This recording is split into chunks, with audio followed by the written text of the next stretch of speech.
ನಮಸ್ಕಾರ ವಿದ್ಯಾರ್ಥಿಗಳೇ. 10ನೇ ತರಗತಿ ವಿದ್ಯಾರ್ಥಿಗಳಿಗೆಲ್ಲ ಸಾಮಾಜಿಕ ಮತ್ತು ಧಾರ್ಮಿಕ ಸುಧಾರಣಾ ಚಳವಳಿಗಳು ಅದೇ ಸ್ಟಾರ್ಟ್ ಮಾಡಿದ್ದ. ಲಾಸ್ಟ್ ಕ್ಲಾಸ್ನಾಗ ಆರ್ಯ ಸಮಾಜದ ಬಗ್ಗೆ, ಸತ್ಯಶೋಧಕ ಸಮಾಜದ ಬಗ್ಗೆ, ಜ್ಯೋತಿಬಾ ಫುಲೆ ಅವರ ಪ್ರಾರ್ಥನಾ ಸಮಾಜದ ಜ್ಯೋತಿಬಾ ಫುಲೆ ಅವರ ಸತ್ಯಶೋಧಕ ಸಮಾಜದ ಬಗ್ಗೆ, ಜ್ಯೋತಿಬಾ ಫುಲೆ ಅವರು ಮಾಡಿರ್ತಕ್ಕಂಥ ಸಾಧನೆ ಬಗ್ಗೆ, ಅವರು ಚಳುವಳಿಯಲ್ಲಿ ಸಾಮಾಜಿಕ ಚಳುವಳಿಯಲ್ಲಿ ಯಾವ್ಯಾವ ಅಂಶಗಳನ್ನು ಒಳಗೊಂಡಿತ್ತು, ಅವರು ಮಹಿಳೆಯರ ಶಿಕ್ಷಣಕ್ಕೋಸ್ಕರ ಯಾವ ರೀತಿ ಪ್ರಯತ್ನ ಪಟ್ಟರು, ಸತಿಪತಿಗಳಿಬ್ಬರು ಜ್ಯೋತಿಬಾ ಫುಲೆ ಮತ್ತು ಸಾವಿತ್ರಿಬಾಯಿ ಫುಲೆ ಅವರಿಬ್ರು ಸೇರಿ ಸಾಮಾಜಿಕ ಸುಧಾರಣೆಯಲ್ಲಿ ತೊಡಗಿಸಿಕೊಂಡಿದ್ರು ಅನ್ನೋದ್ರ ಬಗ್ಗೆ ಎಲ್ಲ ಲಾಸ್ಟ್ ಕ್ಲಾಸ್ನಾಗ ಕೇಳಿದ್ವಿ.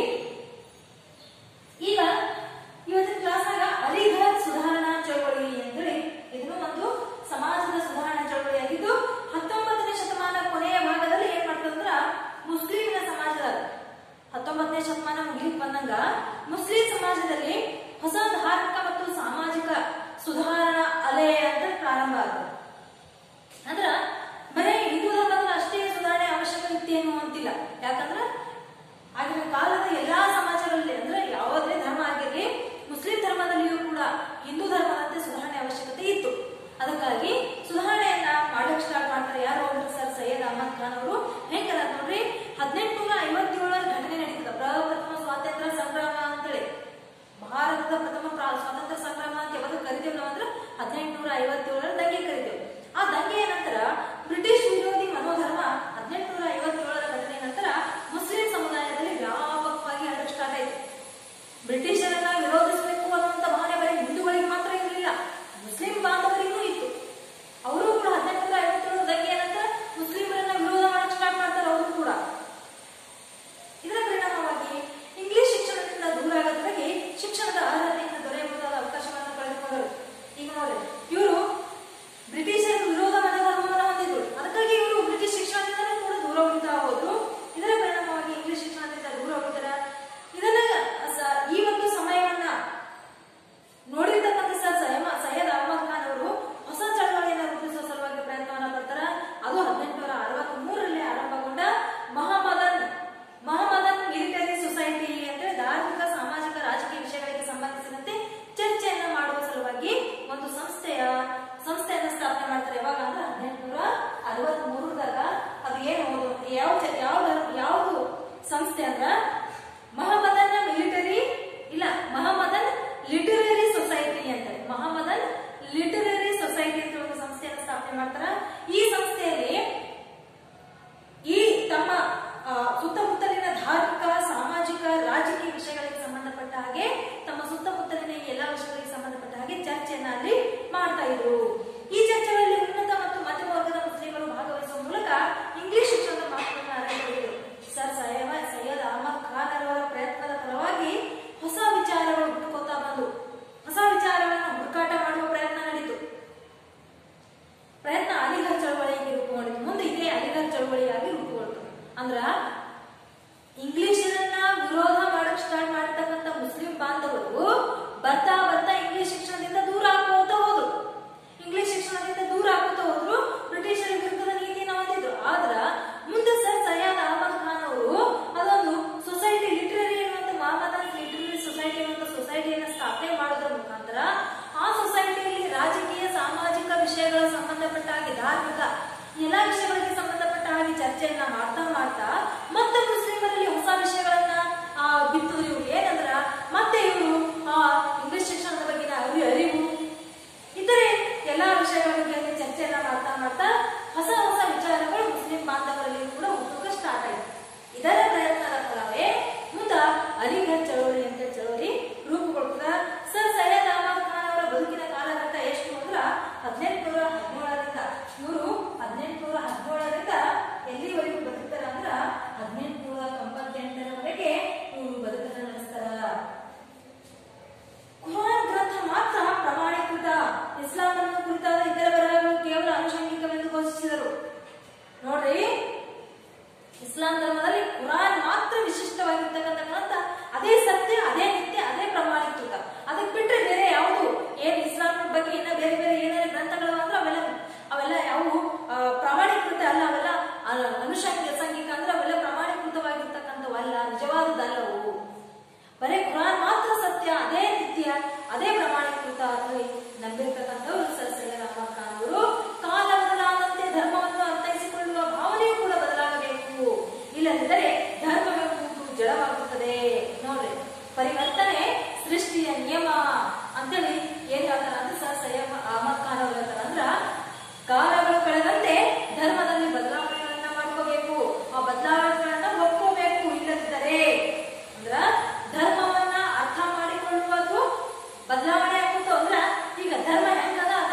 ಪ್ರಾಚೀನ ಕಾಲದಲ್ಲಿ ಬೇರೆ ರೀತಿ ಅರ್ಥ ಮಾಡ್ಕೊಂಡಿದ್ರು, ಮಧ್ಯಭಾರತ ಕಾಲದಲ್ಲಿ ಬೇರೆ ಬೇರೆ ರೀತಿ, ಆಧುನಿಕ ಕಾಲದಲ್ಲಿ ಬೇರೆ ರೀತಿಯನ್ನ ಅರ್ಥ ಮಾಡ್ಕೊಂಡಿದ್ರು. ಅಂದ್ರ ಕಾಲಗಳು ಬದಲಾದಂತೆ ಧರ್ಮವನ್ನ ಅರ್ಥ ಮಾಡಿಕೊಳ್ಳುವ ಪರಿಸ್ಥಿತಿಯು ಬದಲಾಗಬೇಕು.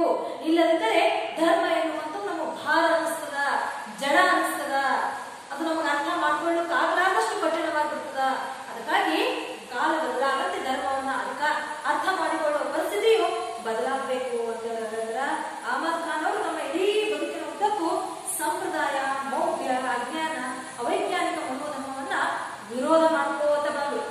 ಇಡೀ ಜೀವನ ಉದ್ದಕ್ಕೂ ಅಹಮದ್ ಖಾನ್ ಅವರು ಮೌಢ್ಯಗಳನ್ನ, ಸಮಾಜದಲ್ಲಿರ್ತಕ್ಕಂಥ ಕೆಟ್ಟ ಆಚರಣೆಗಳನ್ನ, ಅಜ್ಞಾನಗಳನ್ನ, ಅವೈಜ್ಞಾನಿಕವಾಗಿರ್ತಕ್ಕಂಥ ಮನೋಧರ್ಮವನ್ನೆಲ್ಲ ವಿರೋಧ ಮಾಡ್ಕೋತ ಬರ್ತಾರ. ಇವರು ತೆರೆದ ಮನಸ್ಸು ಇಲ್ಲದಿದ್ದರೆ ಯಾವ ಸಾಮಾಜಿಕ ಮತ್ತು ಬೌದ್ಧಿಕ ಪ್ರಗತಿ ಸಾಧ್ಯವಿಲ್ಲ. ನಮ್ಮ ಮನಸ್ಸು ಹೆಂಗಿರ್ಬೇಕು ಅಂದ್ರೆ ಸರ್ವಸ್ವವನ್ನು ಸ್ವಾಗತ ಮಾಡುವಂಗಿರ್ಬೇಕು. ಕಷ್ಟವನ್ನಾಗಲಿ, ಸುಖವನ್ನಾಗಲಿ, ಒಳ್ಳೆಯದನ್ನಾಗಲಿ, ಕೆಟ್ಟದ್ದನ್ನಾಗಲಿ ಎಲ್ಲವನ್ನ ನಾವು ಏನ್ ಮಾಡ್ಬೇಕು ಅಂದ್ರೆ ತೆರೆದ ಮನಸ್ಸಿನಿಂದ ಅವುಗಳನ್ನ ನಾವು ಏನ್ ಮಾಡ್ಬೇಕು ಅಂದ್ರೆ ಸ್ವೀಕಾರ ಮಾಡ್ಬೇಕು. ಮತ್ತ ಇರ್ತಕ್ಕಂತಹ ಕೆಟ್ಟ ಆಲೋಚನೆಗಳನ್ನ ನಾವು ಅದೇ ತೆರೆದ ಮನಸ್ಸಿನಿಂದ ಹೊರಗಡೆ ಅಟ್ಟಬೇಕು ಅನ್ನುವಂತ ವಿಷಯವನ್ನ ಅಹಮದ್ ಖಾನ್ ಅವರು ಹೇಳ್ತಾರ. ಇನ್ನು ಇವರು ಮುಸ್ಲಿಂ ಸಮುದಾಯದಲ್ಲೇ ಇದ್ದವರಾದ್ರೂ ಪರ್ದಾ ಪದ್ಧತಿ, ಬುರ್ಖಾ ಅಂತೇವ್ರ ನಾವು ಆ ಬುರ್ಖಾ ಪದ್ಧತಿಯನ್ನು ಇವರು ವಿರೋಧ ಮಾಡ್ತಾರೆ. ಪ್ರತಿಯೊಬ್ಬರಿಗೂ ಸ್ವತಂತ್ರವಾಗಿ ಸ್ವಯಂ ಇಚ್ಛೆಯಿಂದ ಬದುಕುವಂತ ಸ್ವಾತಂತ್ರ್ಯ ಅದ.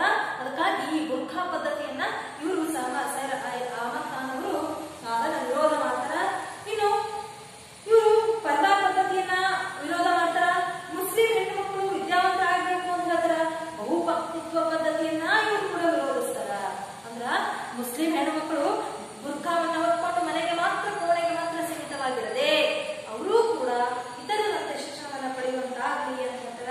ಇದಷ್ಟೇ ಅಲ್ಲದೆ ಬಹುಪತ್ನಿತ್ವ ಎನ್ನುವಂತ ಪದ್ಧತಿ ಹೆಣ್ಣು ಮಕ್ಕಳ ಮರ್ಯಾದೆಗೆ ಧಕ್ಕೆ ತರ್ತದ, ಇಂತಹ ಪದ್ಧತಿ ಇರಬಾರದು ಅಂತ ಕೂಡ ಇವ್ರು ಹೇಳ್ತಾರ. ಈ ಎಲ್ಲಾ ಅಂಶಗಳು ಅವರ ಆಲೋಚನೆಗಳನ್ನ ಕಾರ್ಯರೂಪಕ್ಕೆ, ಇವುಗಳನ್ನೆಲ್ಲ ಆಲೋಚನೆಗಳು ಒಳ್ಳೊಳ್ಳೆ ಆಲೋಚನೆಗಳನ್ನ ಹೊಂದಿದ್ದವರಾಗಿರ್ತಾರೆ ಸೈಯದ್ ಅಹಮದ್ ಖಾನ್ ಅವರು. ಇವುಗಳನ್ನೆಲ್ಲ ಕಾರ್ಯರೂಪಕ್ಕೆ ತರುವ ಸಲುವಾಗಿ 1875ರಲ್ಲಿ ಆಂಗ್ಲೋ ಓರಿಯೆಂಟಲ್ ಕಾಲೇಜ್ ಅಂತ ಹೇಳಿ ಒಂದು ಕಾಲೇಜನ್ನು ಸ್ಥಾಪನೆ ಮಾಡ್ತಾರೆ ಅಹಮದ್ ಖಾನ್ ಅವರು.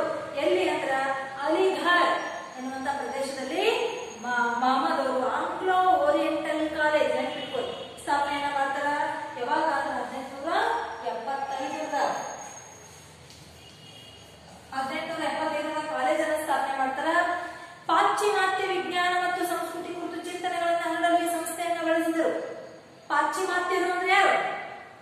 ನಮ್ಮ ದೇಶದಿಂದ ಬೇರೆ ದೇಶದಿಂದ ನಮ್ಮ ದೇಶಕ್ಕೆ ಬಂದು, ಅಥವಾ ಬೇರೆ ದೇಶ, ನಮ್ಮ ದೇಶ ಬಿಟ್ಟು ಬೇರೆ ದೇಶದ ಸಂಸ್ಕೃತಿ, ಅದರ ವಿಜ್ಞಾನವನ್ನ ಕುರಿತು ಚಿಂತನೆಯನ್ನು ನಡೆಸಲು, ಚರ್ಚೆಯನ್ನ ಮಾಡುವ ಸಲುವಾಗಿ ಈ ಒಂದು ಕಾಲೇಜನ್ನ ಬಳಕೆ ಮಾಡಿಕೊಂಡ್ರು.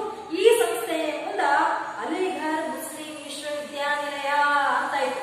ಯಾವುದು ಅಂದ್ರ ಆಂಗ್ಲೋ ಓರಿಯೆಂಟಲ್ ಕಾಲೇಜ್ ಅಂತ ಕಾಲೇಜನ್ನ 1875 ಸ್ಥಾಪನೆ ಮಾಡ್ತಾರ. ಇದೇ ಮುಂದ Aligarh Muslim university, Aligarh Muslim ವಿಶ್ವವಿದ್ಯಾನಿಲಯ ಅಂತೇಳಿ ಇದನ್ನೇ ಕರೆಯಲಾಗ್ತದ. ಸೈಯದ್ ಅಹಮದ್ ಖಾನ್ ಅವರು ಧಾರ್ಮಿಕ ಸಹಿಷ್ಣುತೆ ಭಾವನೆಯನ್ನ ಹೊಂದಿದ್ರು. ಧಾರ್ಮಿಕ ಸಹಿಷ್ಣುತೆಯನ್ನ ಬೋಧನೆಯನ್ನ ಮಾಡ್ತಿದ್ರು. ಅಂದ್ರೆ ಸಹಿಷ್ಣುತೆ ಅಂದ್ರೆ ಏನು? ಎಲ್ಲಾ ಧರ್ಮವನ್ನ ಸಮಾನವಾಗಿ ನೋಡುವಂತ ದೃಷ್ಟಿಕೋನನೇ ಧಾರ್ಮಿಕ ಸಹಿಷ್ಣುತೆ.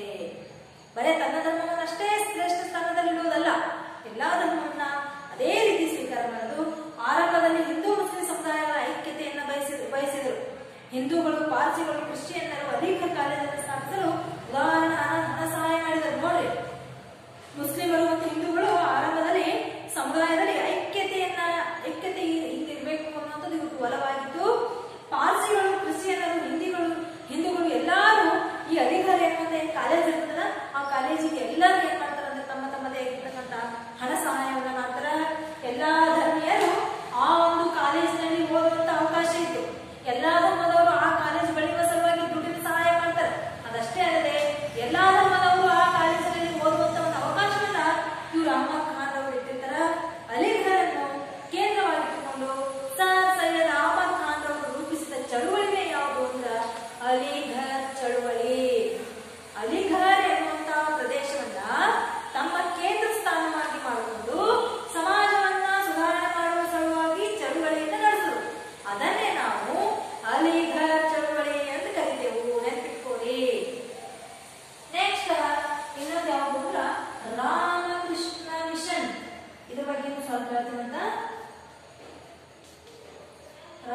ರಾಮಕೃಷ್ಣ ಮಿಷನ್ ಅಥವಾ ಮಠ ಅಂತ ಕರೀತಾರೆ.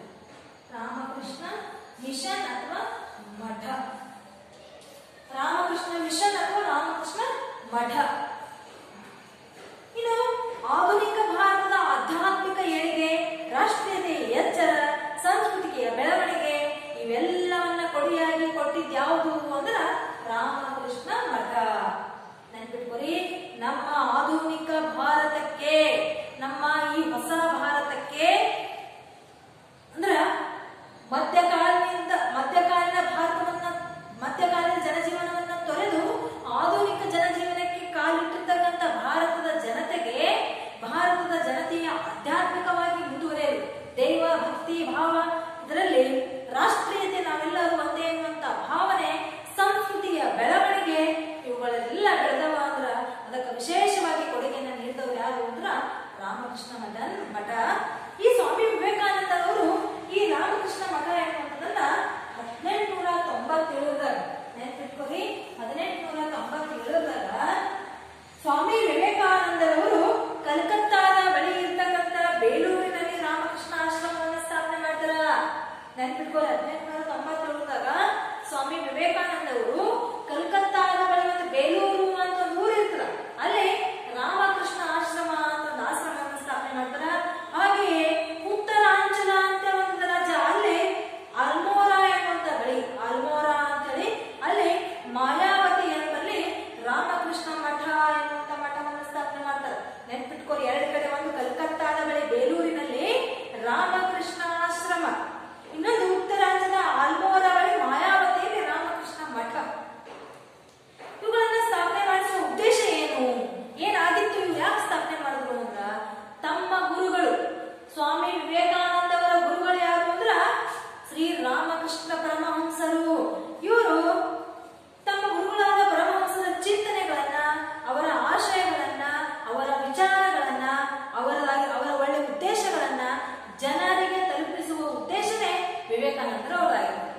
ತಮ್ಮ ಗುರುಗಳಲ್ಲಿರ್ತಕ್ಕಂಥ ಒಳ್ಳೆಯ ಆಲೋಚನೆ, ಆಚಾರ ವಿಚಾರಗಳನ್ನೆಲ್ಲ ಜನರಿಗೆ ತಲುಪಿಸುವ ಉದ್ದೇಶದಿಂದ ರಾಮಕೃಷ್ಣ ಮಠ, ರಾಮಕೃಷ್ಣ ಮಿಷನ್ ಎನ್ನುವಂಥದ್ದು, ರಾಮಕೃಷ್ಣ ಆಶ್ರಮ ಎನ್ನುವಂಥದ್ದನ್ನೆಲ್ಲ ವಿವೇಕಾನಂದರು ಸ್ಥಾಪನೆ ಮಾಡ್ತಾರ.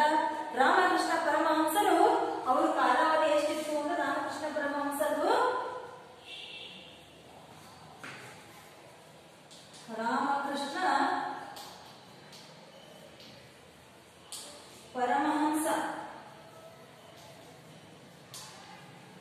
ಇವ್ರ ಕಾಲಾವಧಿ ಎಷ್ಟಿತ್ತು ಅಂದ್ರೆ 1836ರಿಂದ 1886ರವರೆಗೆ ಇವ್ರು ಬದುಕಿ ಬಾಳಿ ಹೋಗಿರ್ತಾರೆ. ಯಾರು? ರಾಮಕೃಷ್ಣ ಪರಮಹಂಸರು. ಕಾಳಿ ಮಾತೆಯ ಆರಾಧಕರಾಗಿರ್ತಾರೆ. ಯಾರು? ರಾಮಕೃಷ್ಣ ಪರಮಹಂಸರು ಕಾಳಿಕಾ ಮಾತೆಯ ಆರಾಧಕರು. ಮತ್ತು ಕಲ್ಕತ್ತಾದಲ್ಲಿ ಕಾಳಿ ಮಂದಿರ ಅಂತ ಒಂದು ಮಂದಿರ ಇರ್ತದ. ಆ ಮಂದಿರದಾಗ ಪೂಜಾರಿಗಳ ಅರ್ಚಕರು ಅಂತಿರ್ತಾರಲ್ಲ, ಆ ಅರ್ಚಕರಾಗಿ ಕೆಲಸ ಮಾಡ್ತಾರ. ಸನ್ಯಾಸ, ಧ್ಯಾನ, ಭಕ್ತಿಯ ಮೂಲಕ ಆಧ್ಯಾತ್ಮಿಕ ಮುಕ್ತಿಯನ್ನ ಪಡೆಯಬೇಕೆಂಬ ತಮ್ಮ ಬದುಕಿನ ಉದಾಹರಣೆ ಮೂಲಕ ತೋರಿಸಿಕೊಟ್ಟರು. ನಾವು ಬದುಕಿನಲ್ಲಿ ಮುಕ್ತಿಯನ್ನ ಹೆಂಗ ಪಡಿಬೇಕು, ಧ್ಯಾನ ಸನ್ಯಾಸದ ಮೂಲಕ ಭಕ್ತಿಯನ್ನ ಹೆಂಗ ನಾವು ಭಕ್ತಿಯಿಂದ ಮುಕ್ತಿಯನ್ನ ಪಡಿಬೇಕು ಅನ್ನೋದನ್ನೆಲ್ಲ ತೋರಿಸಿಕೊಟ್ಟವರು ಯಾರು ಅಂದ್ರೆ ರಾಮಕೃಷ್ಣ ಪರಮಹಂಸರು. ಎಲ್ಲಾ ಧರ್ಮಗಳ ಆಶಯವು ಇದೇ ಎಂದು ಭಾವಿಸಿದ್ದರು. ಧರ್ಮ ಯಾವುದೇ ಆಗಿರಲಿ, ಮುಕ್ತಿಯನ್ನ ಪಡೆಯುವುದೇ ಎಲ್ಲಾ ಧರ್ಮಗಳ ಆಶಯ ಅನ್ನೋದನ್ನು ಹೇಳಿದ್ರ. ದೇವರನ್ನು ಮತ್ತು ಮುಕ್ತಿಯನ್ನು ತಲುಪಲು ಅನೇಕ ಮಾರ್ಗಗಳಿವೆ ಎಂದು ನಂಬಿದ್ದರು. ಜೊತೆಗೆ ಮೂರ್ತಿ ಪೂಜೆ ಅವಶ್ಯಕವಂತೆಂದು ಹೇಳ್ತಾರ. ಹಲವಾರು ಜನ ಸಮಾಜಕ್ಕೆ ಬಂದು ರೂಪವಿಲ್ಲದ ದೇವನಲ್ಲಿ ನಂಬಿಕೆ ಇರು ಅಂತ ಹೇಳುವವರೆಲ್ಲ. ಅಂದ್ರ ದೇವರು ಅನ್ನೋದು ಯಾವುದೇ ರೂಪದಲ್ಲಿಲ್ಲ, ಮೂರ್ತಿ ಪೂಜೆಯನ್ನ ಮಾಡಬಾರದು ಅಂತ ಹೇಳ್ತಾರೆ. ಏಕದೇವತಾರಾಧನೆ ಅಂತ ಹೇಳ್ತಾರೆ. ಹಿಂದೆ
ವಿವೇಕಾನಂದ ಅವರು ಕಲ್ಕತ್ತಾದಲ್ಲಿ ಹುಟ್ಟಲಿದ್ರು. ಕಾಯಸ್ಥ ಅನ್ನೋ ಕುಟುಂಬದಲ್ಲಿ ಹುಟ್ಟಲಿದ್ರು. ಭಾರತ ಮತ್ತು ಪಶ್ಚಿಮಕ್ಕೆ ಇರ್ತಕ್ಕಂಥ ಎಲ್ಲಾ ಚಿಂತನ ಧಾರೆಗಳನ್ನ ಅಭ್ಯಾಸ ಮಾಡ್ತಾರ. ಪಶ್ಚಿಮದಲ್ಲಿರ್ತಕ್ಕಂಥ ಎಲ್ಲಾ ದೇಶಗಳ ಅಂದ್ರೆ ಪಾಶ್ಚಿಮಾತ್ಯರು ಅಂದ್ರೆ ನಮ್ಮ ದೇಶದ ವಿದೇಶಿಯರ ಎಲ್ಲಾ ಸುತ್ತಮುತ್ತಲಿನ ಸಂಸ್ಕೃತಿಯನ್ನ, ಆಚಾರ ವಿಚಾರಗಳನ್ನ, ಚಿಂತನ ಧಾರೆಗಳನ್ನೆಲ್ಲ ಮಾಡ್ತಾರ.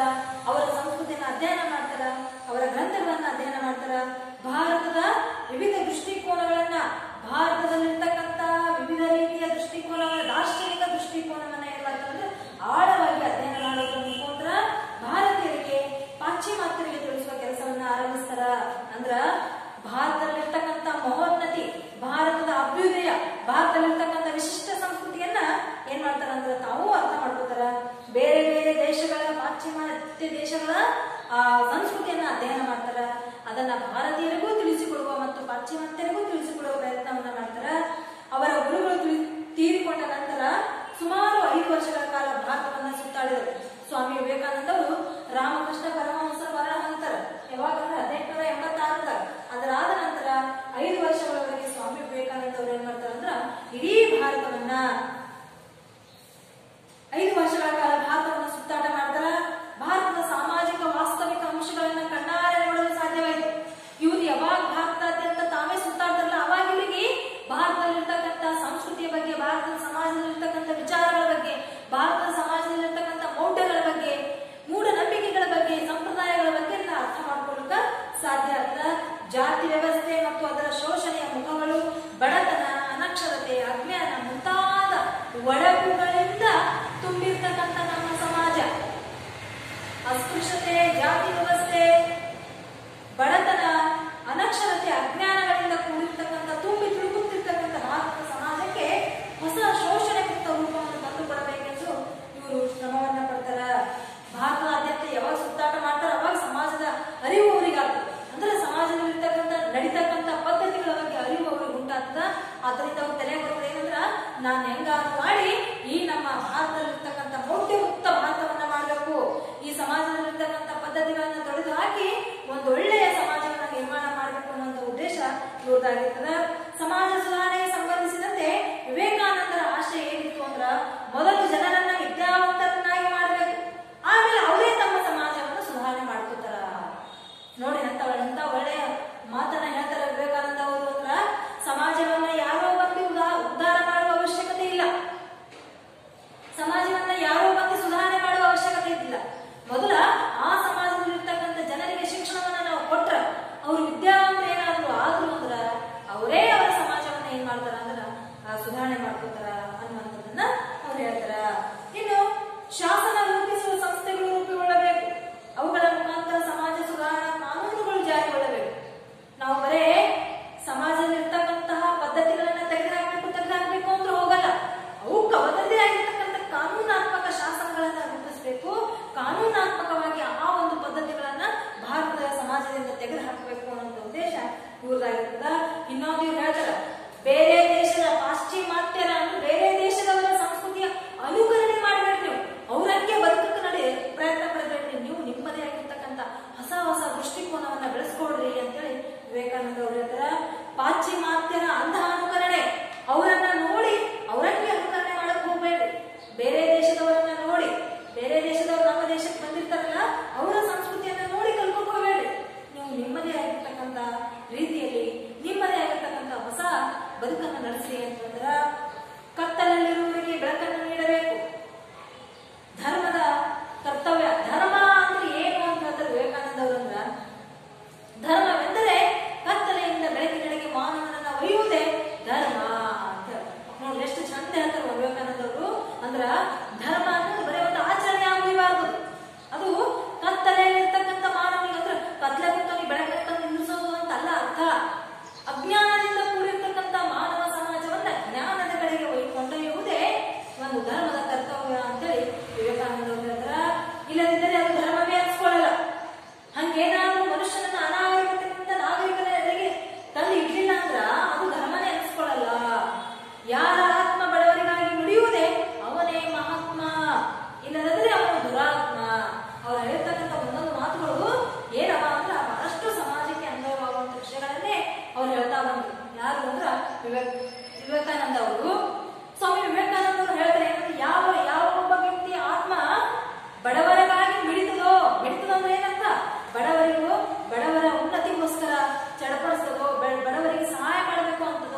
ಅದು ಅವರು ಮಹಾತ್ಮರು, ಇಲ್ಲದಿದ್ದರೆ ಅವರು ದುರಾತ್ಮರು, ಕೆಟ್ಟವರು ಅಂತ ಇವ್ರು ಹೇಳ್ತಾರ. ತಮ್ಮ ಜೀವನ